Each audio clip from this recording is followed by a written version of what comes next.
Hey all, it's LC back again with another video. Welcome to the channel. Any support you would show to the channel or the video would be much appreciated. With that, let's get right into it. Today we're going to be talking about 5 more amazing strains to try and that I would recommend. This is part 2. This is the second kind of video I'm doing like this. I'm trying to do a series of smaller little videos, kind of shedding a spotlight and getting to talk a little bit more about certain strains of cannabis and weed that I think are just really neat and really cool and worth talking about. And with that, let's get right into it. These are in no particular order, and these are just all really great strains that I'd recommend depending on what you're looking for and what kind of strains you like, whether you like indica sativas, what kind of hybrids you like, you know, stuff like that. With that, let's get right into it. Number 5. This one does have a theme to it. We're doing hazes today, so these are all going to be different hazes. Mostly sativa dominant hybrids. That's what a lot of hazes are sativa dominant hybrids, or even almost pure sativas, a few of them. I think as a person that would want a pure sativa strain, the hazes are great, but I think they come out with some of the greatest sativa dominant hybrids as someone that really likes the sativa dominant hybrids as well. Number 5 is purple haze. We're going a bit more on the indica side here, as well. This is still a sativa dominant hybrid. It is higher in percentage of indica than most of the other strains on this list, and it will not necessarily put you to sleep, and it will not necessarily not have any of that relaxation and body high feelings. This one will probably have more of that than any of the other strains on this list, even though that feeling's not like non-existent. But this one is still great for like an uplifting feeling. It's still great for focus, creativity, and it's still great for all of those things, and also has all the other negative side effects of normal cannabis usage, like hunger, dry mouth, stuff like that. Also, of course, some of the paranoia and anxiousness that can potentially come with strong sativas, but this one has less of that. I do think this strain's really good. It's a really good middle grounder if you're not wanting to dive too deep into strong sativas, and maybe you're an anxious person at nature or something like myself, and you just don't want to freak yourself out or something. This one is a good middle grounder for sure. With that, let's get into number 4. Number 4 is going to be Amnesia Haze. This is one of my favorite sativa dominant hybrids. This one is a bit stronger on the sativa side for sure, but not too killer with it. It is an awesome strain. Every time I've tried this one, and I've only tried this one a few times really, it's been a blow away strain. Definitely one that I look for, and it was just very uplifting. I felt very creative, and those are like the main things I take away that were just really, really nice about this one. Is I really feel like when it comes to those certain things like the euphoria, the upliftingness, just feeling happy, it was really great for that. And I will say to an extent, you know, I don't think you're going to be too stressed on this guy. And with that, let's get into number 3. Number 3 is Super Silver Haze. This one's also super good, kind of more old school, kind of like Amnesia Haze. It's still a great middle ground strain though.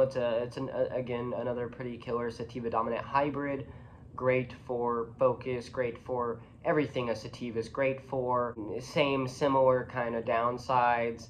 This one is pretty strong on the sativa side, so you know, when it comes to those like worse sativa type effects like paranoia and whatnot, I definitely would say this one might be something to worry about if you're smoking too much of it or whatnot. But at the same time, I still think just the potency, the euphoria you get from this one, it shouldn't be an issue. It isn't an issue for me at all. I enjoy this strain every time I've had it.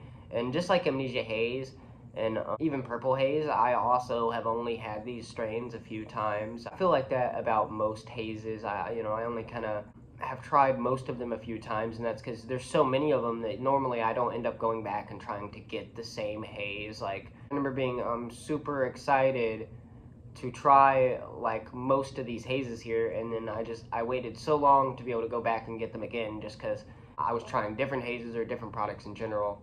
But overall, Super Silver Haze, iconic, a great strain. And with that, let's get into number 2. Ghost Train Haze. This one is one of my favorites as well. I think an underrated strain overall, an excellent sativa dominant hybrid. Again, it's kind of it's a tough call.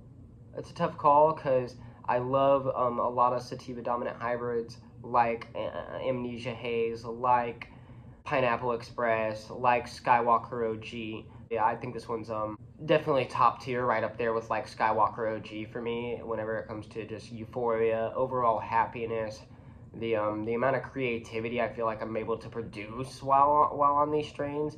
I'm not sure how actually creative I am being, but I feel like I'm being so creative and productive when I'm smoking this strain, and it really is one of the strains that really hammer that kind of effect home for me.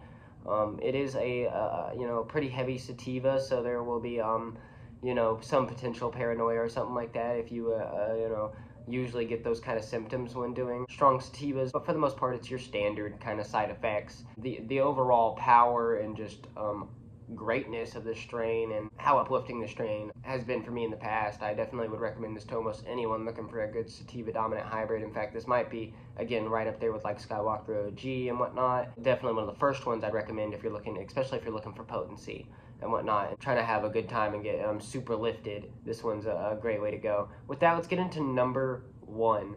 Number one, this is the last one for the video here. Again, these are in no particular order, but the last one I want to talk about here is Golden Haze. I feel like I had to talk about Golden Haze. I've also only had this one a few times, but I had to talk about it just because Super Silver Haze and Amnesia Haze are both on the list here, and that's what you use to create Golden Haze. Golden Haze is pretty great. It's a pretty potent strain. To me, I kind of think about it as the more potent version of those two strains, and like it literally is like if those two strains had a baby, and it is awesome. It's a great strain, super uplifting. None of these strains here, none of them are gonna make you a couch potato. Same kind of standard side effects. But this one's just it's like those previous strains, same kind of effects, but just a little more potent, kind of more up there with the potency of like Ghost Train Haze, our previous entry. That'll be our whole list today, and those are just 5 more amazing strains I'd recommend and I would suggest to try if you're looking for good haze strains, good sativa dominant strains. This was our haze themed episode. Maybe one day we'll do another one. I know I definitely plan to do a Kush and an OG themed episode where I do different Kush and OG strains, 5 really good ones that I really appreciate and like and whatnot and would recommend. But with that, that'll be the whole video, and you'll have a great day.